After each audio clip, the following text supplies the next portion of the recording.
The Mannin Line with Andy Wint.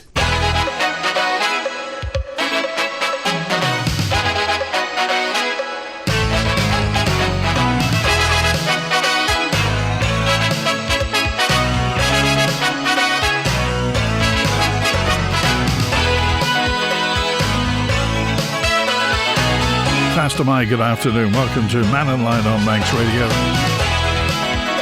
Open line today, so the floor is yours. The subject's whatever you want.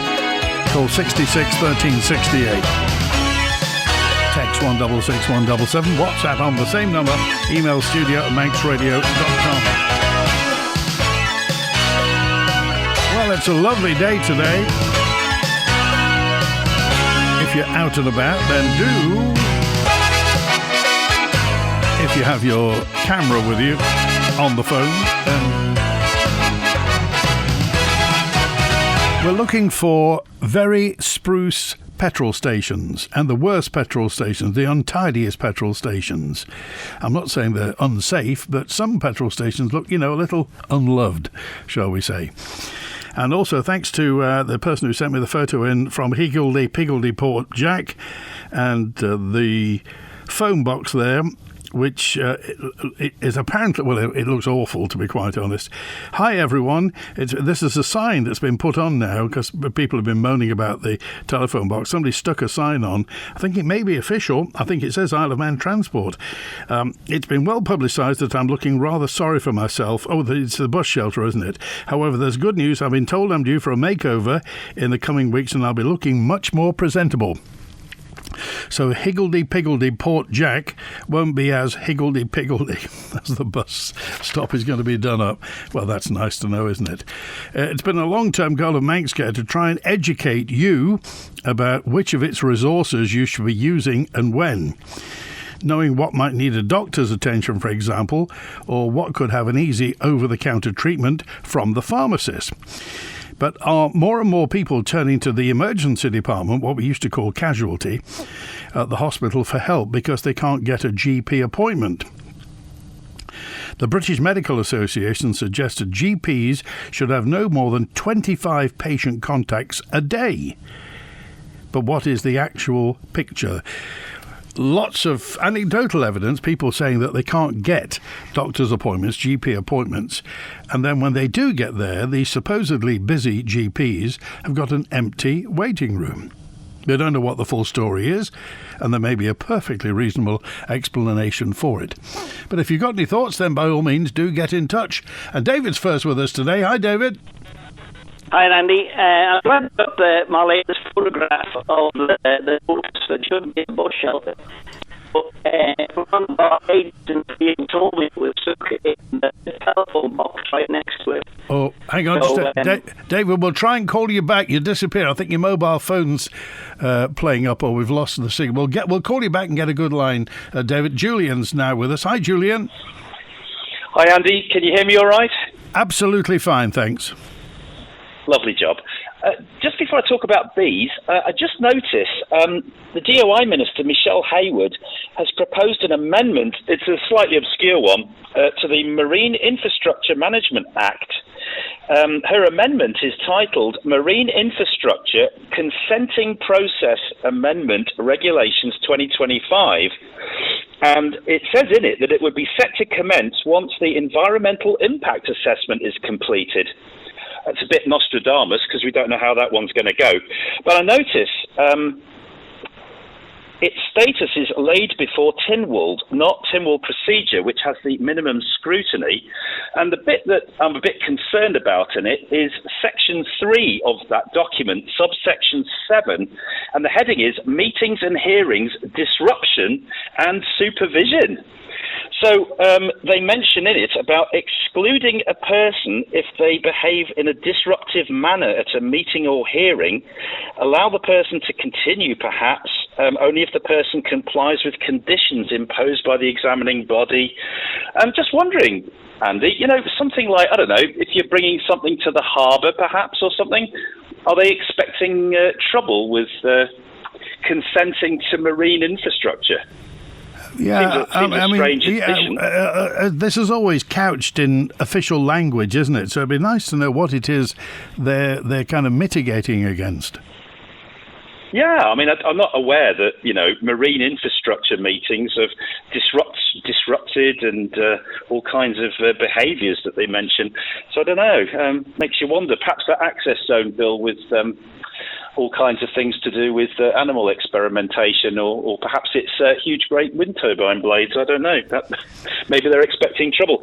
Anyway, yesterday's programme, Diane mentioned bees being contaminated with aluminium causing Alzheimer's disease. Well, the definitive research on this comes from Keele University in Stoke-on-Trent and in collaboration with Sussex University. That research paper is titled "Bumblebee Pupae Contain High Levels of Aluminium." Using bees from naturally foraging colonies, so not near urban areas, the researchers measured aluminium levels up to 193 parts per million. And for context, a pathological level in humans is only 3 parts per million, so that was 64 times higher in the bees.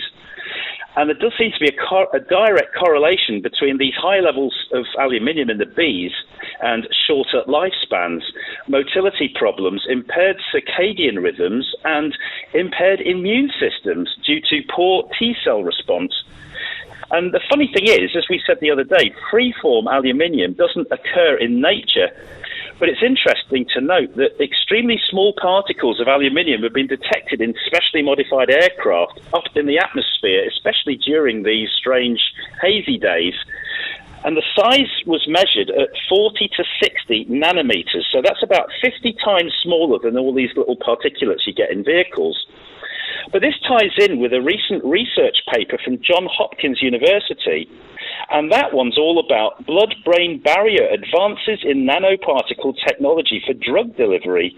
And they're using nanoparticles sized between 10 and 100 nanometers, so right in the middle is the size of these aluminium particles, to deliver drugs to the brain, because anything below 200 in that size doesn't get stopped by your natural filter of your blood-brain barrier. Did they say where they think this is coming from then to give the bees Alzheimer's? Well, this is the point. They're detecting very high levels of aluminium in all these bees, not even near farms. And it does make you wonder, for example, why are these bees so vulnerable to varroa mites when they've been living on this planet for millions of years? Is there immune systems being affected by anything? Well, the thing is that climate change is one thing, and net zero is another thing. The bees, you don't muck around with. We simply cannot muck around with bees, because, as has been said many times, no bees within 2 or 3 years, no people. Yeah. By the way, there's a name change. Diane mentioned Klaus Schwab yesterday, founder of the World Economic Forum. He stepped down a few days ago as an investigation begins into accusations that he and his wife Hilda are guilty of financial and ethical misconduct. So the interim leader is Peter Brabeck, who was the former chairman and CEO of Nestle and the former chairman of the Formula One Group. And I noticed that they're ramping up their next annual exercise called Cyber Polygon, which makes for interesting reading with theoretical scenarios of upcoming large-scale power cuts and internet outages. Oh, wow. It's kind of interesting. So Cyber Polygon, they've got their own website from the World Economic Forum, and they have these annual meetings where they discuss what could happen in a world where I think Klaus Schwab recently said it would make COVID look like a minor inconvenience. Oh, well, they're very clever people, apparently. Yeah, and all the world leaders go to their meetings in Davos every year, so they all get together, and nice steak and champagne, and looks very good, really. Hot chocolate, apparently, is €25 a time at Davos. Yeah. 25 all these things euros. Are expensive. Yeah. I understand that. Even the COP meetings, I think, aren't they something like £15,000 for each attendee or something like that? Okay. It's all getting expensive. All right. Thanks, Andy. Good to hear from you. We found David now. Hi, David. Hi, Andy. Sorry about that, mate. But we found the notice that should have been in the bus shelter, telling us all that it was imminent. All those sort of words. Well, it said in the next few weeks. It'd be nice if they put a date, wouldn't it? It would, and who the author was. But to be fair, when somebody rang me up and told me where it was, I've rescued it. So I'm not stealing it. My intention is to return it and put some gaffer tape on it and make it more prominent again. So the issue I've got, because I rang the DOI up, the bus service, got through to a nice lady called Christine. I won't mention any other names on that. Got through to somebody else. Now, I left a message some 6 weeks ago saying, could you possibly give us a date when it's likely to happen? Because I'm conscious 3 weeks to go, TT week, nothing's going to happen then, isn't it? It's all going to be left till the back end of the summer. Well, 3 weeks' time, it's going to be TT. Yeah, I know. And nobody does, well, they do things, but other things are put on the shelf and left over. My concern is here with the bus arm of the DOI is surely there must, and the fella up north who's sitting on land, or the shelter's sitting on land, he's quite right to say to them, look, if you're not cleaning it or maintaining it, and I'm giving you grace doing this, you know, I'm closing it up. I'm with them all the way on this. And it's a shame, really, that they're not looking to see. I bet there's others that these shelters are on right around the island, which if they look at the deeds, they probably don't own the land they're sitting on. Yeah. And I just wonder, you know, what they're going to do up north. They need a shelter because winter's coming and it will rain, and you need to be. That wind comes flying into Derby, doesn't it? It does. And the other thing is, too, they should be addressing, or the politicians in that particular area and the new local authority members, hopefully, up north there, something to get their teeth in now, is provide a facility. Because normally they happen within schools. They provide all sorts of things, table tennis, basketball, netball, all sorts of things that can happen. So why isn't that happening around the island when the lady says, quite rightly says, she thinks there's nothing to do? There's a great couple of clubs up in the north part of the island. I'm sure they take on more kids. But hopefully, by putting this out there, is embarrassing them, is that they're not looking after the shelters they've already got. You know, what's the budget for maintaining them? And I thought it was they had to wait till the 1st of April to make sure they had some money. But I'm told the parts are being ordered. So, but I couldn't get a date when they were ordered. Couldn't get when they're likely to be here, and if they were coming from China, would there be a restriction? You would think though that part of running a bus network is keeping the bus stops and the bus shelters clean and tidy. I mean, that's self-evident. Yeah. It's their front of service. It's like in a restaurant. Front of service is the first things you do. And I just wonder, because I haven't heard from our colleague up north, did he ever get on this challenge where he can go on the buses now and start this? He sent a message in last week. He's not been asked. Well, God, it's embarrassing. We need to get that done for the people who are struggling, or the department need to come out to us and tell us where these bus places are, or where the trial's going to be. Speculation is wonderful, isn't it? But they are a department. Can't they just tell us where it's going to happen and then get our colleague from up north on it? At least he'll give us some answers, won't he, Eric? All right, appreciate it. Thanks, David. See you, bye. Cheers now, 12:20. And Eric, if you're tuned in, then let us know what the latest situation is regarding that test and the viability of mobility scooters on buses. And Howard's on now. Hello, Howard. Hi, Andy. Just a follow-up from that lady that was on yesterday about the delay in postage. Yeah. It's a strange thing. Just after that was on, we got or my wife did in a sense, it was a letter from Northern Ireland. It says Royal Mail, Northern Ireland Mail Centre, and this was franked in Northern Ireland on the 14th of April, and it was at 2100 hours. It arrived yesterday, and it's an Easter card for us. that's taken, 14, it's taken 16 days to get here. Good heavens. Yeah, it's a second-class stamp, yes, but it's clearly written, and because she's still got good handwriting, and post-coded and everything. So it's time that our own post office, instead of sitting on their hands, it's about time they started looking around and see why this is happening. I know we don't have a lot of vessels going to Northern Ireland, but I can get get packages and letters, etc., from Scotland and from our daughter who lives in Stoke-on-Trent in no time at all. So why is it Northern Ireland? And it's not the first time. It's happened half a dozen times from this particular sister of my wife's, and it seems to be a regular occurrence. So it's time that our own post office stood up, looked around them, and see what's happening to the postal service. Well, it gets to the point, Howard, where if you post a letter, you're almost crossing your fingers when you put it in because you don't know when it's going to get there. And particularly, we used to be able to rely and post something on the Isle of Man, and it would get throughout the UK the next day. It would happen automatically. Nowadays, you kind of, if anything's urgent, you've got to post it a week before. Oh, at least that. But with the same post, there was a letter from me, and that was from Ramsey, and it had been posted the day previous.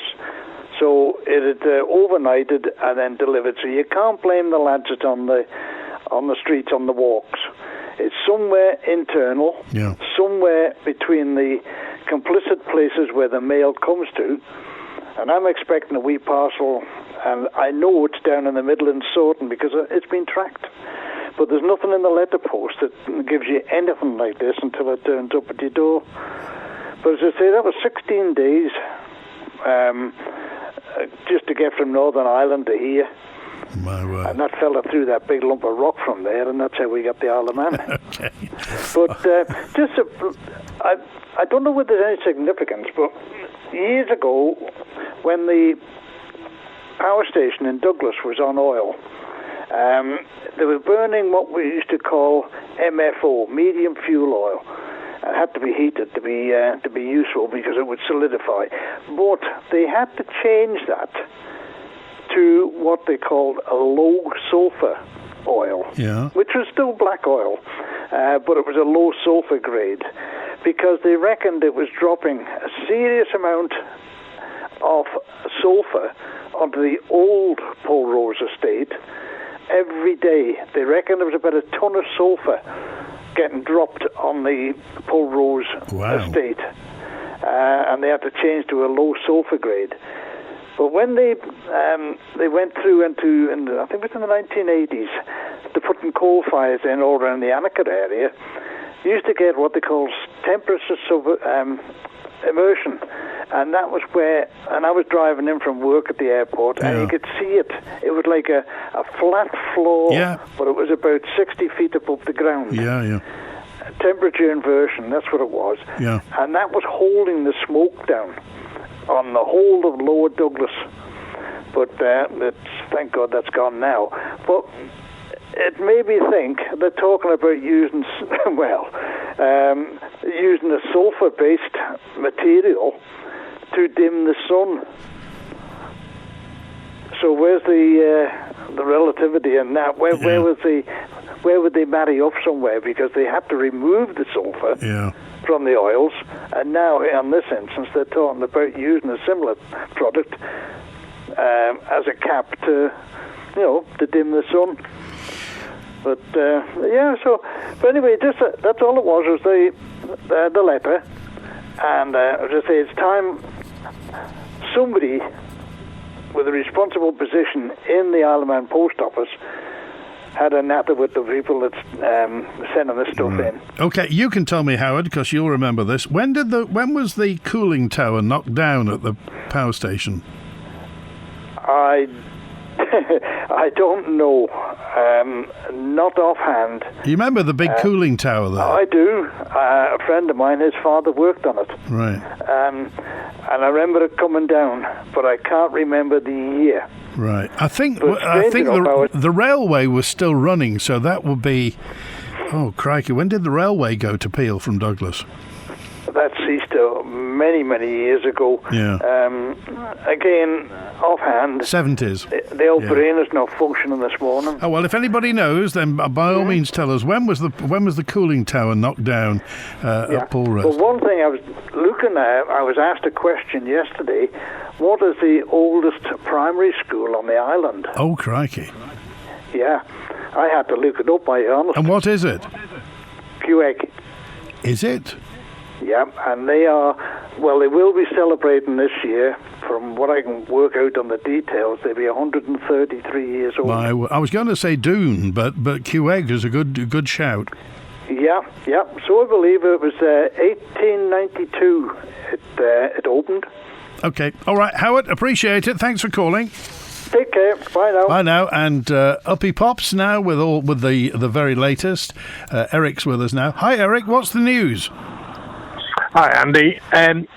The bus trial and the bus pass that you need, I got an email this week from the bus company offering me a chance to go on Tuesday to get me pass, have me buggy looked at, and then I could try the trial, if you like, after that. But unfortunately, I'm going to be off the island, so I won't be doing that now until after CD week. But They have given me the opportunity to do it. Right. So what will it actually consist of? What will you do?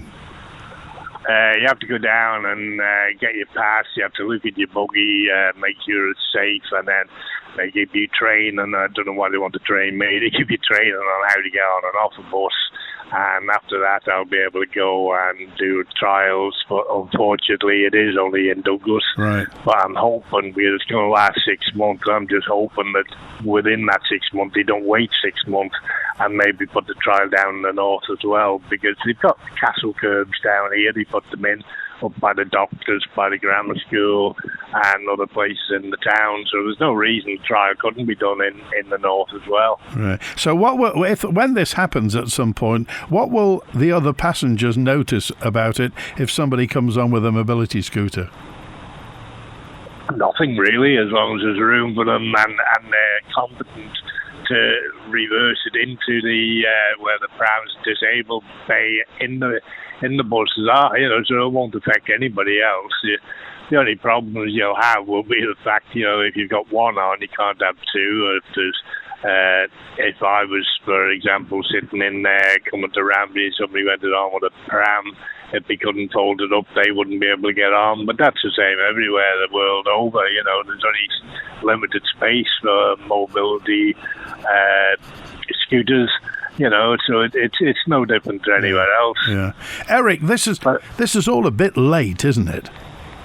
Well, it's 6 years ago since I started this, and basically we're no further on. Okay, they're going to have the trials, but I don't know what was wrong with the trial I did for, I think it was 5 months, 6 years ago. But there was one person come back and put an end to that straight away the day he come back into the job. But he's gone now, so hopefully, they're running a bit better than what they were then. Okay, right. Keep us informed, Eric. We appreciate it. Thanks for calling. Yeah. Okay. Thanks. Cheers. Bye. Now, 29 minutes past 12. It is. Yes, this long-term goal of Manx Care to help you to know which part of Manx Care you should use and when you need a doctor's attention, GP that is, whether you can go to the pharmacist, and when you shouldn't be going to the emergency department, or when you should call meds. The Treasury Minister, Dr. Alex Allinson. Doctor's important because, of course, he is a GP.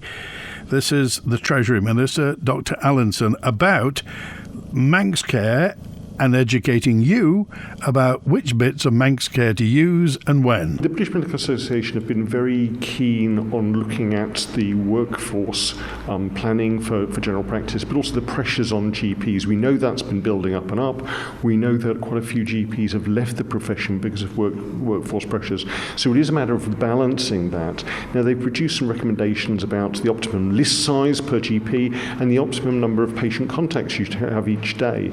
In practice, GPs will see people. They will go above and beyond a mere number to make sure that they're dealing with the needs that people are coming in. But what we've also got within the healthcare mandate that was debated in Tynwald this month is the extension of extra people into general practice, like physiotherapists, like counsellors, like pharmacists, nurse practitioners, nurse prescribers, so that when people need to see somebody in primary care, it may not actually have to be a GP, it can be any one of that healthcare team. So more particular to their problem? Yes, absolutely, because we've had this week the opening up of self-referral for physiotherapy. For those people who have an acute bad back, waiting to see a GP, actually the far better use of people's time is to self-refer themselves to a physiotherapist and get that hands-on expertise and advice that they'll get from that way. So, have you struggled to get a GP appointment, and do you think having more targeted primary care professionals, as you heard the GP, aka the Treasury Minister, available, like physiotherapists and nurse practitioners, will make it easier to get the help you need when you need it? And pharmacists, really interesting, because now obviously with the minor injuries scheme, pharmacists can help you, which is to the point. A fortnight tomorrow, the chairman of the National Pharmacy Association is on Mannin Line. He is a practicing pharmacist on the Isle of Man. His name is Nick Kay, and Nick's going to be on a fortnight tomorrow, Friday the 16th. But in the meantime, if you have any thoughts on this about, it used to be years ago you would go and see the doctor. The doctor sorted everything out. Now, it appears we have a choice, a bit like pick and mix of medical professionals. So how do we know which one to go to when? And if all else fails, do we just go to the emergency department at night and sit in a queue? Anyway, so that's a fortnight tomorrow. Nick Kay, the pharmacist, chairman of the National Pharmacy Association, on Mannin Line. The Mannin Line, daily interaction, debate and exchange of ideas. Broadcast on Manx Radio from midday till 1, Monday to Friday. Hi Liz, I see you've had your garage converted. We're desperate for more room. Yes, come through and have a look. John called Manx Property Conversions. We now have an extra bedroom, but it could be another reception room, kids' playroom or office. They also did our conservatory roof last year. We were so impressed, we got them back to convert the garage. Wow, I need that. What's their number again? Call MPC on 450 500. That's 450 500. Or find them on Facebook at Manx Property Conversions. On our island, you know the value of the real thing. Fresh air, unspoilt landscapes, a road that truly connects you to the ride. That's why at Manx Petroleum, our premium vehicle fuels are just as pure. No unnecessary metallic additives, no shortcuts, just quality ethanol-free petrol and fame-free diesel. The way it should be. When it comes to what goes in your tank, go premium, go Manx Petroleum. Manx Petroleum, always here for you. Looking to make the most of your savings? Conister Bank offer a range of savings options, from fixed terms of 6 months to 3 years to variable rate notice accounts with notice periods of 95 to 180 days. And choose monthly or annual interest, whatever works for you. For the latest rates and an application form, check out conisterbank.co.im. Conister Bank, celebrating 90 years of community, heritage and connection. Here for the journey. All deposits are subject to status, terms and conditions apply. No early withdrawals permitted. Qualifying deposits made with Conister Bank are covered by the Isle of Man Depositors Compensation Scheme as set out in the Depositors Compensation Scheme Regulations 2010. It's time to start enjoying the garden. And from barbecues to garden furniture and machinery, tools and plants, Riley's Garden Centre has everything you need. Call Road Braddon and rileys.co.im or follow them on Facebook or Instagram. Today at 5:30, it's Shark Lay. Ballycurry is one of my favourite nature reserves. I sort of think of it as being like the Garden of Eden because it's just a beautiful, wildlife-friendly. We've been very lucky. We've had an artist in residence for 3 years now, but we now also have photographers in residence, Adam and Kira. Then there's a mock battle between the champions. I can't give away too much what might happen. One never knows. Find out more at 5:30 today in Shachley. The Mannin Line with Andy Wint. Faster, my good afternoon. Yeah, there's more rust than paint on that Port Jack shelter. It's an eyesore, says Stewie. It has to be said, why did somebody risk bringing illegal animals over here? This is the story of this dog that's had to be put down. They're called dangerous for a reason. It's a sad story, but lesson learned. We should please keep illegal animals off the Isle of Man for everybody's sake. The message from Roger. A note in just to say, I sent this recently towards the end of Mannin Line, and you asked where I lived. It's Port Erin. My back-to-back neighbour, who's unfortunate enough to live next door to a selfish person, has complained to the commissioners, but all they do is send letters to the perpetrator, and they ignore them. Maybe we should approach our MHKs. So can anybody tell me who's responsible for the maintenance of service lanes, please? One of my neighbours neglects their property, and their back fence is falling down, threatening to block my service lane. My back-to-back neighbour and I will then be unable to take our bins to the end of the service lane. So what happens then? Who is responsible for service lanes? Thanks also to, this is regarding yesterday's point on wind turbines. A study in Norway suggested that painting a single wind turbine black can cut bird strikes by up to 70%. Individual blades can merge together when rotating, and then it's not perceived as an object. Painting a blade black interrupts the pattern, making it more visible and allowing the birds to fly around them. Perhaps this is something that Manx Utilities should consider, as well as Ørsted for the offshore wind farm. Thank you, Liam, for that. The black wind turbines. GP phone calls are with a doctor in the UK and are paid for by the Isle of Man, says this correspondent. A UK doctor I spoke to was useless and just referred me back to the surgery. And Chris says A&E, emergency department it is now, changed the name, not fit for purpose. It's cramped, it's smelly, and they're standing room only sometimes. And at weekend you get drunks kicking off with genuine ill people, young and elderly, left in pain for hours on end. The doctors look bored and despondent and fed up, and often, I think, just going through the motions. And Isle of Man residents and owners should not have to pay an NHS excess for Manx Care's incompetence. This is Chris's point of view, by the way.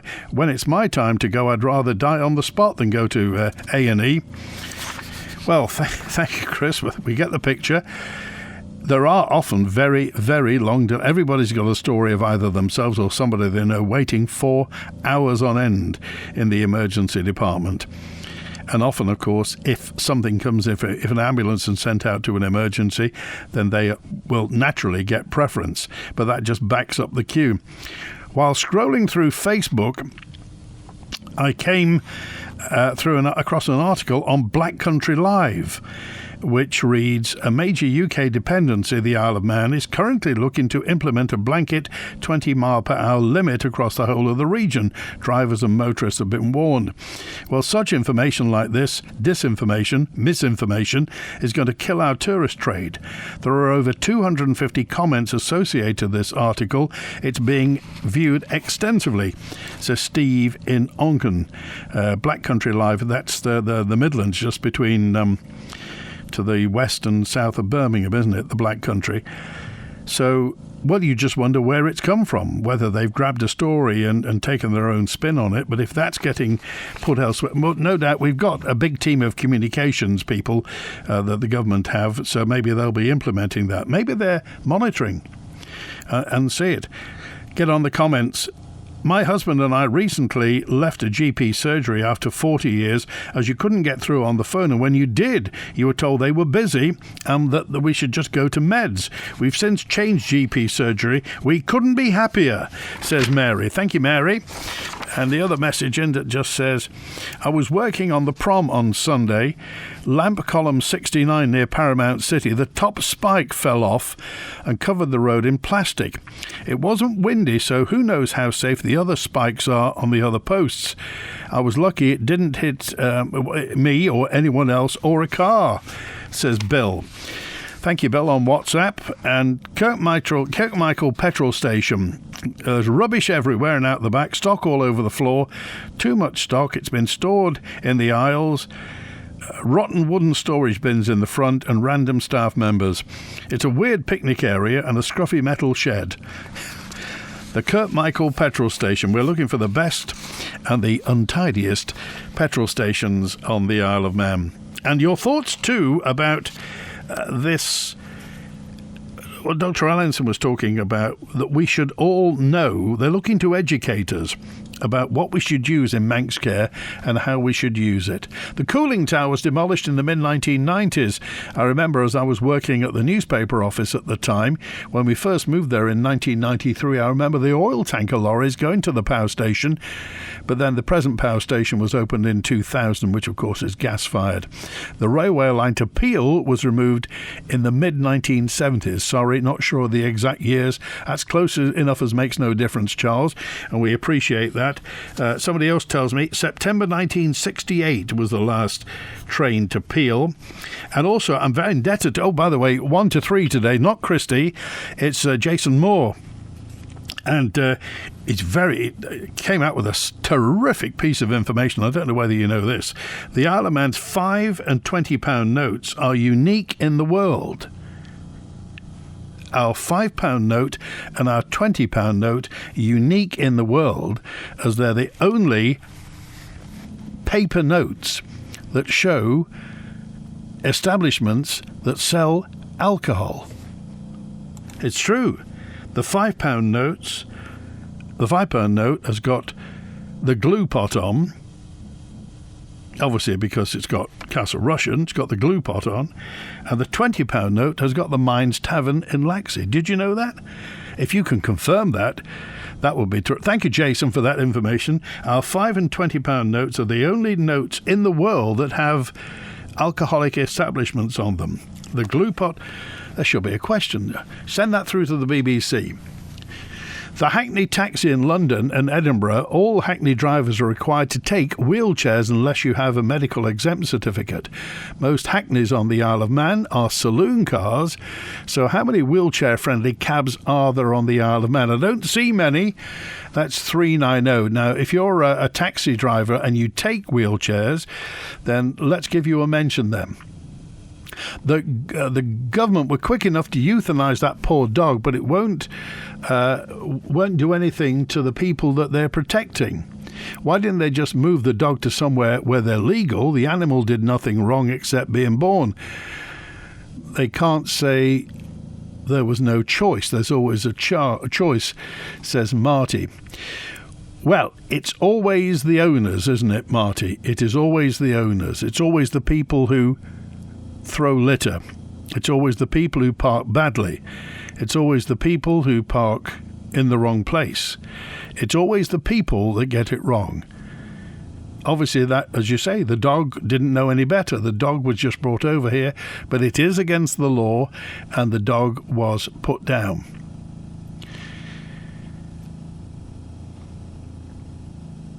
I needed advice from the chemist and was told to see my GP. Well, he's doing the right thing, presumably, then.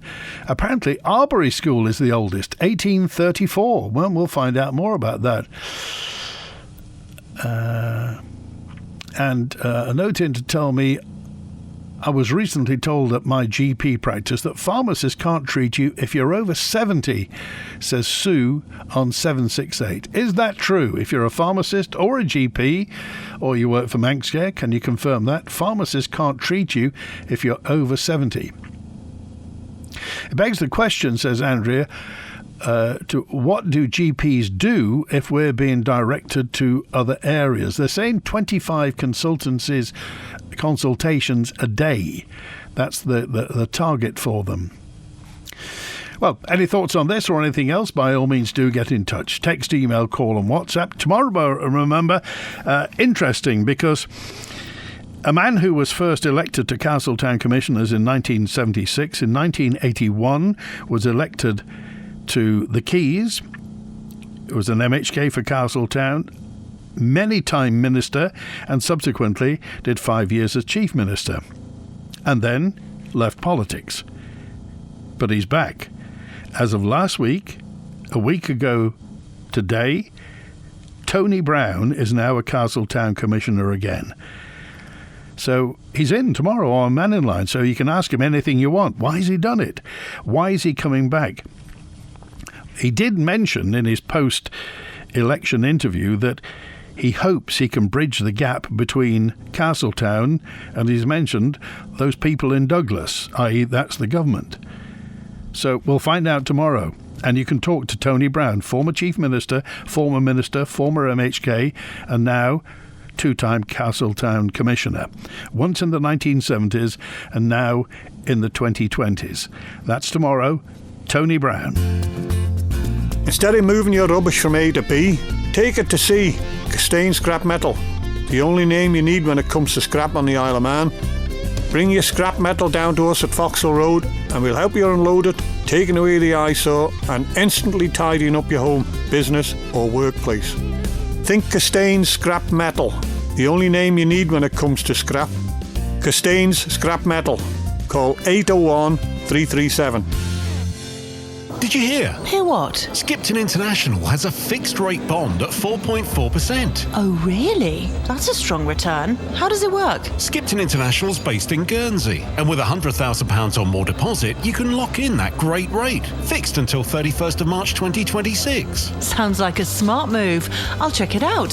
For details on all of Skipton's savings products, call 01481 730 730 or visit skiptoninternational.com today. Skipton International is licensed to take deposits by the GFSC and is a participant in the Guernsey Banking Deposit Compensation Scheme. See dcs.gg. Back pain, neck pain, headaches, joint pain. At Align for Life Spine and Posture Clinic, we've been helping Manx residents for 15 years with our holistic, evidence-based care and therapies. Plus, we're now open Saturdays to make it even easier to see us. Visit our brand new website at alignforlife.com or find us on Facebook for opening hours and more information. Align for Life, 15 years serving the community of the Isle of Man. It's your last chance to sign up for this year's Manx Telecom Parish Walk, as entries close this Sunday, 4th May at midnight. Sign up at parishwalk.com and we'll see you at the start line. You're never fully dressed without a smile. Yes, this is the week to put on your very best smile. Smash that song, perfect that poem, and come to the Villa Marina, the home of the Manx Music, Speech and Dance Festival. There from now until Saturday, May the 3rd. Can't get to the Villa? We've got you covered. Follow the Guild right here on Manx Radio with daily breakfast reports, a highlights programme every evening at 9, plus videos and podcasts at manxradio.com. Your complete Manx Music Festival station. Smile, darn you, smile! Manx Radio's coverage of the Manx Music Festival is brought to you with Spectrum Windows. The Mannin Line with Andy Wint. 12 minutes before 1 now. Can you make your listeners aware of the HSCOB, the Health and Social Care Ombudsman Service, who look into complaints about Manx Care and the services that they commission? They're very helpful and they're very easy to approach. Thank you, Michael, and Peter as well. And a note in that tells me, can we have somebody on from Manx Heritage to tell us about their plans for Craignish? It seems that it's being run down, says Victoria. Well, thank you very much. I shall drop a note to the boss of Manx National Heritage, Connie Lavelle, and invite her on to Mannin Line, and anybody else from Manx National Heritage who would like to come and tell us the news. They do many, many good things, and they've got some terrific exhibitions on at the moment. Have you seen the Archibald Knox exhibition? It is world class, and also that Gaiety 125 exhibition at the Manx Museum.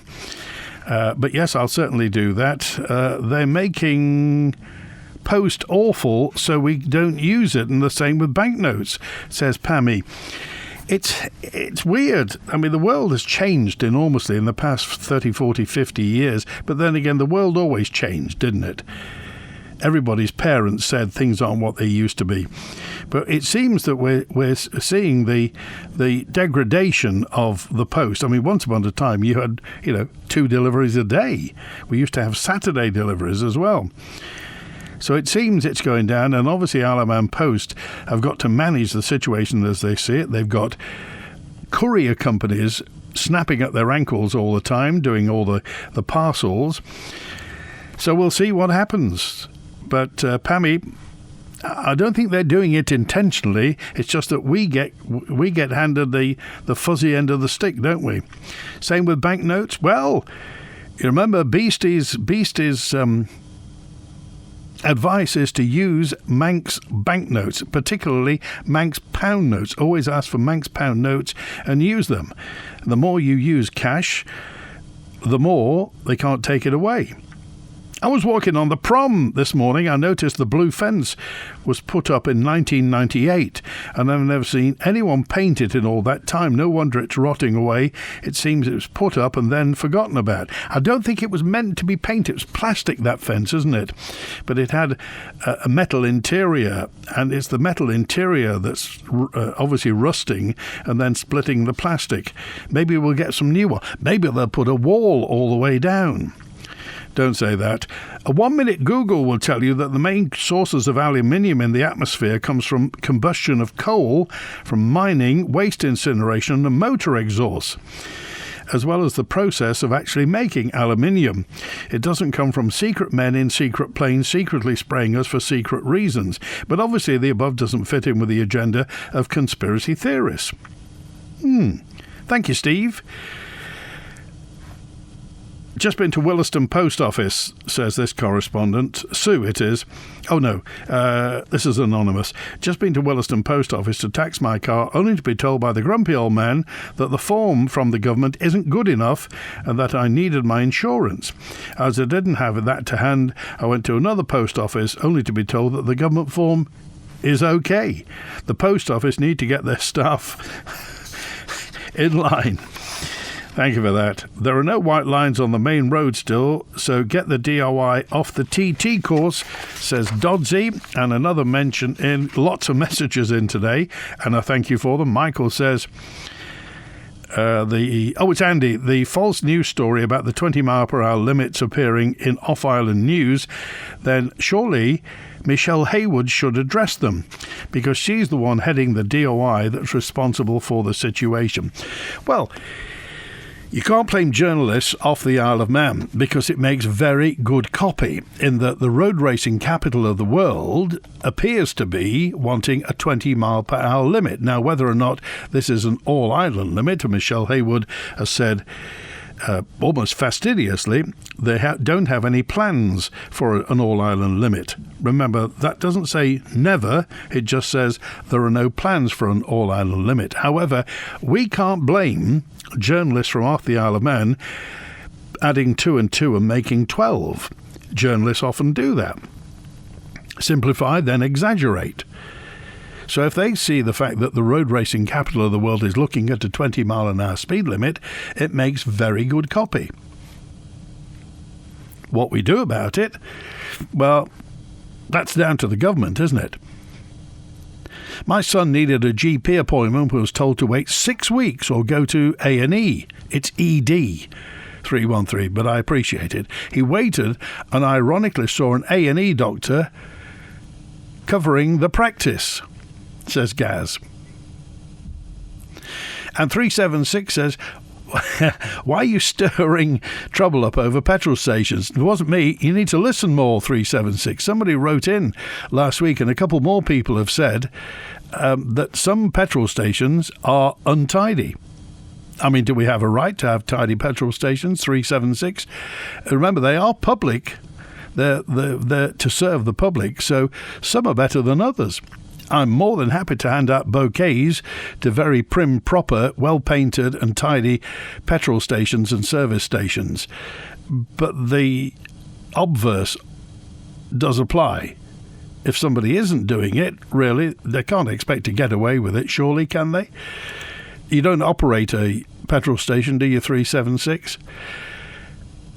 And Franchini, on the same subject, says, have you noticed how many staff at petrol stations stand outside smoking? I don't think they stand within the petrol station, because you can't. They may go off the land and then smoke. So Franchini says, is it dangerous and potential, should a stray dog end catch light? No, people in petrol stations are allowed to smoke, but they can't do it within the confines of the petrol station. Nice on the beaches now the dogs aren't running around barking and leaving a mess, says John. Well, they shouldn't be. If they leave a mess, it should be cleaned up.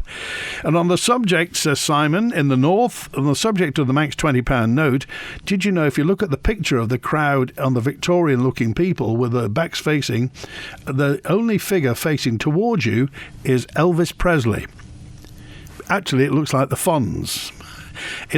Get your Manx £20 note, look at the crowd of Victorian people and see if you can see Elvis.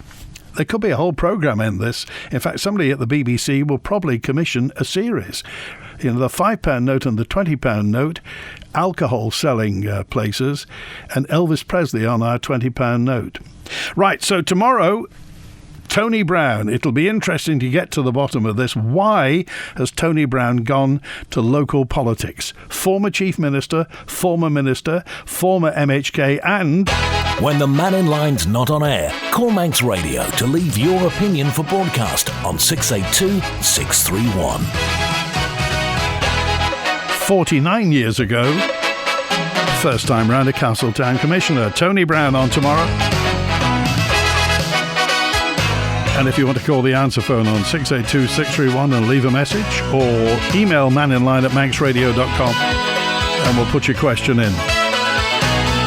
If the tax disc has expired, you do need to provide insurance proof, so presumably it expired yesterday, said Adele about the gentleman who went to the post office. EVF in Little Switzerland, spot on. Let's give them a star, shall we? They can have a Mannin Line tea towel. Can you tell me if you can draw or put money into a bank account at the post office, and is there a limit on the withdrawal of money, says Rita. Anybody help? Then do get in touch. Jason's on the way. That's it from Andy. Back tomorrow with Tony Brown, Castletown Commissioner. WINT